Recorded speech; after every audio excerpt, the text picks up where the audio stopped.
Okay, here we are again. Welcome, Aries. That's you. This is Tarot Lumination, and this is your general report for February 2018. Okay, we have this thing called time, okay? And we all have to deal with it. It's a Saturn phenomenon, Saturn being the Lord of time. We really feel it. And for you, Aries, Saturn just began a brand new journey for the next 3 years. Saturn in Capricorn, that is heavy duty.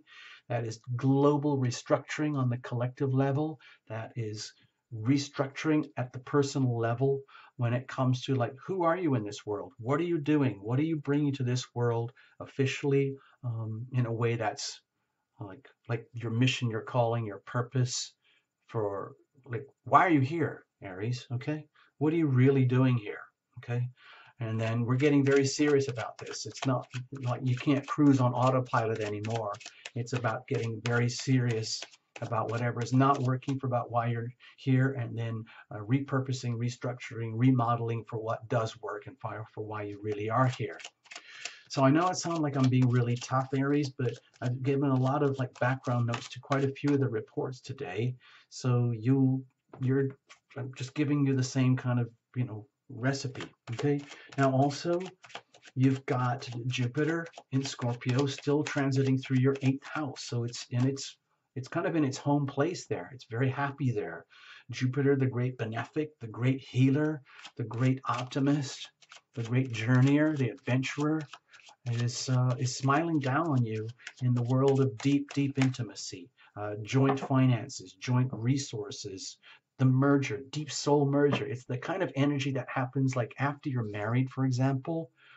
Okay, it's okay dating, flirting, and then the next thing is marriage, and then, oh my gosh, now you're actually married. Oh, whoa, that's a whole other thing. That's taking closeness and relationship to the most deep and profound level that's humanly possible. That's what we're talking about with the 8th house.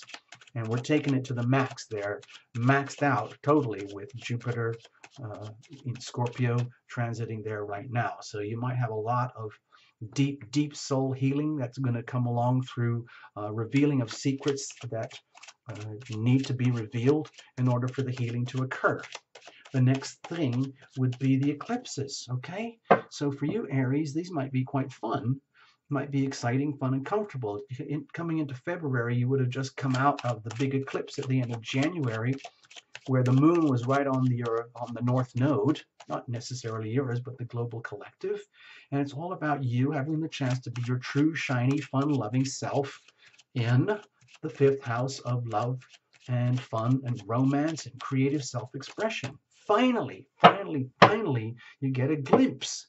You also get a glimpse of what's not working, because in the middle of February, we got the Aquarius new moon eclipse, which is really going to shine a light on what's not working for you, what needs to be left behind in your, let's say, love and romance department, because of having been so deeply immersed in the collective community, to the point of absolution of self, absolution of ego, to the point where it's like there is no self, there is no ego, and that's not healthy. Okay, it's time for you, Aries, to enjoy your life more and allow yourself to love and be loved, probably in ways that you've never known before in person, in fact, but your soul knows. Okay, and that's why it's here. That's why you are here. You're here to go on these journeys. And the things about everything I just told you, it's all happening simultaneously here. The big kickoff in Saturn just happened for 3 years coming up, starting now. And then the eclipse coming in February. And that hits on the South Node. And then you still got Jupiter in Scorpio. That's a lot of stuff for you to handle, Aries. It's a lot of stuff for everybody, but it's hitting you right in their home turf. Okay? Cards were already shuffled. No jumpers, flyers, oracles, no reversals. We're just cards are jumping around. We're just going for it, Aries. Okay, we're almost there. And do your cross watching, watch your sun, moon, and rising, and all of that. Okay. Sorry, this was a very long introduction, but for you, Aries, I think we just had to do it. Okay. No way out of it. Sorry. All right. Understand that we are blessed here, Aries, okay? We are divinely blessed. Here is the heart. Here's the heart pumping at the very core of you, most wonderful Aries, getting what it needs to get, doing what it needs to do, bringing in the nutrients that you need, pumping out all the wastes that you don't need. And it's your job to honor that heart and nurture that heart. What are you bringing in with you? What's your legacy? What's your baggage? What's your history, Aries? What about the now? How are you handling the right things right now? Are you fully present here with us, Aries?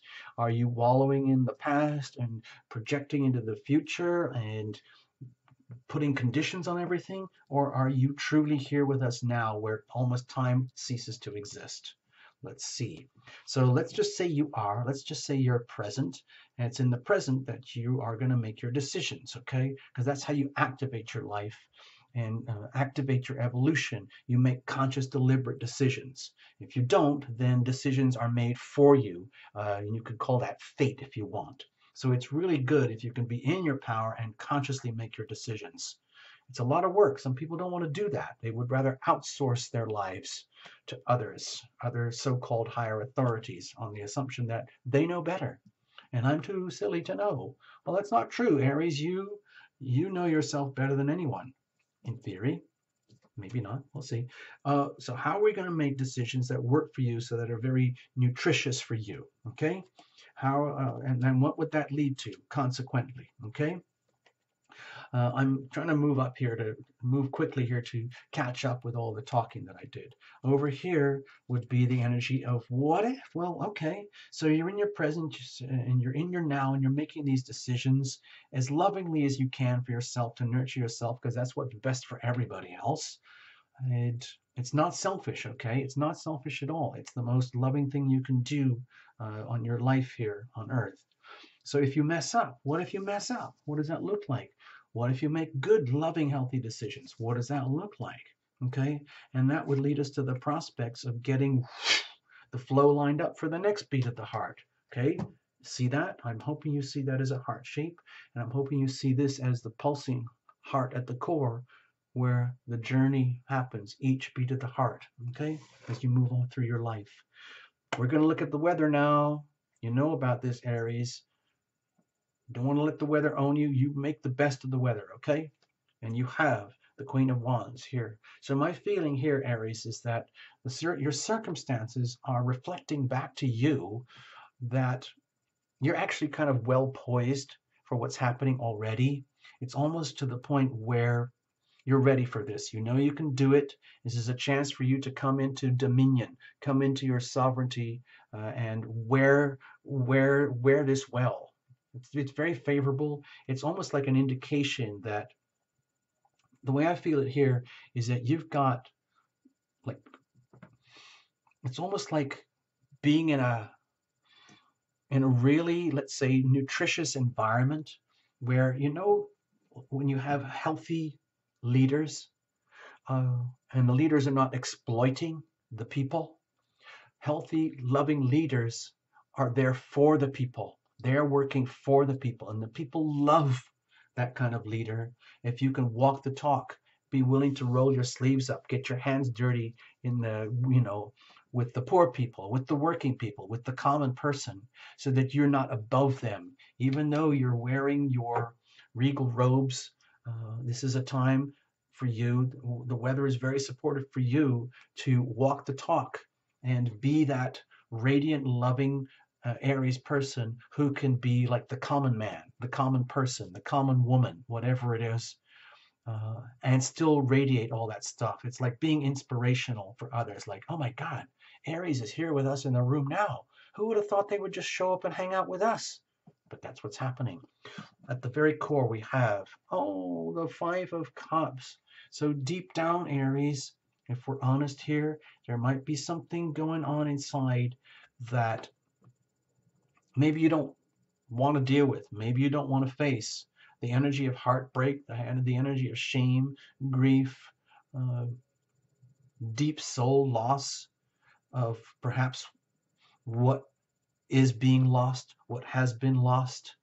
Like, it could be anything from feeling the collective of the world, and all the misery and the pain of the world, and your heart knows it, and you're just feeling it, just like a good leader would notice that around them. They would empathize very deeply with the pain and suffering of their world, their people, their tribe, their family, and they would want to do something amazing about it, because you can't live with this kind of energy permanently in your heart.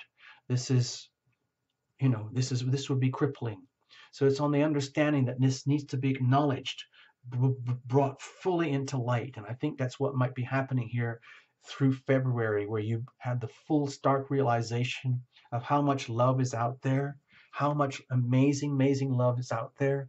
But like when we get sucked into all these habits, like watching really horrible news and listening to horrible gossip and being constantly sucked into compassion junkie behavior where you can't help yourself because you're so loving and you just want to give love and give it all away, and you still can't solve all the world's problems.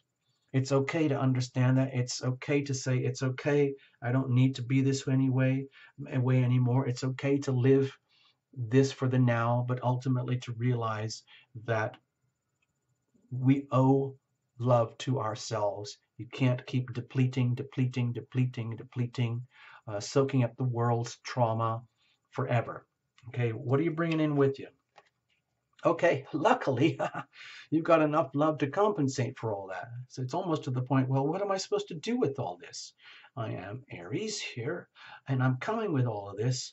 I'm not exactly sure what to do with it because I've been so overwhelmed and through my own personal journeys about what's not working in the world, in my life, down to the most simple things like my love relationships and all my relationships around me, all the people I love, all the people who love me, and I'm seeing what's wrong with all of that.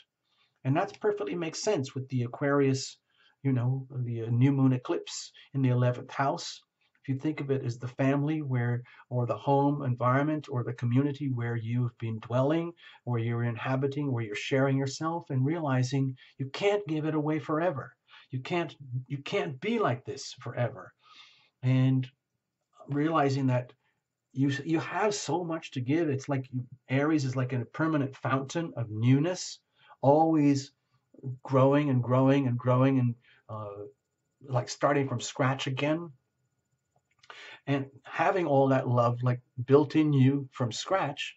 But the point is what to do with it now, because it feels to me like there's a puzzle here where it's almost like your heart doesn't know what to do, because the problem could seem so big with these huge transits, the eclipses thing, the Saturn thing, and the Jupiter and Scorpio thing. Those are big things hitting you on very, very important, sensitive parts of your life, your world, your chart, or whatever, however you want to look at it. And realizing, God, it's time to love me now. I need to. If you're pouring out your love endlessly for others because you're just that way, fine. But your heart wants love for itself too now. And you might be struggling with that puzzle. How do we actually do that? Because you've got it there, but you might not know how to do that. So what about the now? Okay, more cups, more cups. To me, it feels like it's almost like a burden. It's almost tragic having so much love, but not knowing what to do with it, because you can't keep pouring it down a well. You can't keep pouring it down a drain where no matter how compassionate you are, no matter how much love you have to give, there are certain things, situations, people, collective dilemmas, global trauma you can't fix. It's up to the individuals. We're all here. I mean, you can live by example. You can be your own shining star by example and love you first. Be a living example of someone who is truly, deeply loving of themselves, and be an example to others so that they can see, well, how do you heal yourself, Aries? How do you do that? How do you love yourself when the world is so filled with pain and trauma and grief and misery and loss and heartache and suffering? And you're trying to figure that out. Okay, you have the chance here. Your circumstances are indicating that this is the time for you to figure this out. It's about tuning into the divine feminine and maximizing this to maximum power. It doesn't matter whether you're a guy watching this or not. It's tuning into the healing power of love and making it work in your life in a way that works for you, Aries, okay? and tapping into these two little tiny cups here, the Two of Cups, learning how to love yourself first more than ever before. Even though you might be kind of an expert already, who knows? But it's time to focus on what really works. Think of this as a little tiny Ace of Cups. It's like this cannot be activated. It's impossible to love yourself and radiate like this if you're constantly focused on what's not working, what has been lost, and how the world could be, or how the world should be, or how people should take care of each other, or how parents should not mess up their kids, or how teachers should not mess up their students, and how authorities and politicians and great leaders should take care of their people instead of trying to exploit their people, not building massive, self-serving bureaucracies or something, but doing something that actually is truly loving and healing, as a benefic, loving leader would do. Okay, like being a really, truly compassionate, loving, radiant leader. Okay, but it's not possible when we're consumed with what is not working. With this card in the present and the right now, it's an indication that you're very, very vulnerable to the pains and sufferings of others, and what could go wrong if you focus on the love of yourself. Okay, I know that sounds very harsh. I'm trying to be very gentle with this, but it's very, very, very important for you, Aries, to start to learn how to love yourself and let others learn how to love themselves. Okay, you can't just keep pouring love onto people, situations, circumstances where it's going down a drain. It's time for you to refocus. Energy flows where attention goes. Refocus over here. You have a chance now through the healing power of your decisions. Okay, well, let's have a look. You see what I'm talking about? Think of this as two cups. Think of this as the Two of Cups here. This is all, this whole reading here already right now, it's all about the healing power of love, bringing the healing, deep transformational soul healing in your 8th house and making that actually work for you. Okay? And turning that into like a mission and a purpose. Okay? Saturn in the 10th house of career, doing it the old-fashioned way, and understanding that all this like community global compassion thing, it's wonderful to have that, but it's very sickening, defeating for you. It's time for you to love yourself first here. It's an incredibly, incredibly important message here for you, Aries, to love yourself first. The Temperance here makes me feel like your decisions are all about healing. The primary theme would be healing. And how do you do that when there is so much healing that needs to be done for the rest of the world? How can you have any time to heal yourself? Well, you have to make extremely tough decisions. You have to be able to like live by example, love yourself first, heal yourself first, and then live by example of what it's like to be a radiant, loving, healed person. Be healing, be healed. I am healing, I am healed. I am healing, I am healed. You're healing yourself here, okay? And then other people kind of go, wow, I wish I could do that. How do you do that? And then you will have the knowledge and the wisdom to do that by living by example. In other words, well, follow me, watch me. Okay, so how are you going to do this? This is a lot of pressure on you, Aries, to love yourself first and heal yourself first through alchemical, deep transformational soul healing. Okay, well, my feeling with the Six of Swords here is be willing to leave behind other people's dramas, other people's pain and suffering and miseries to themselves. Let them figure it out for themselves. It's almost like how to be merciful.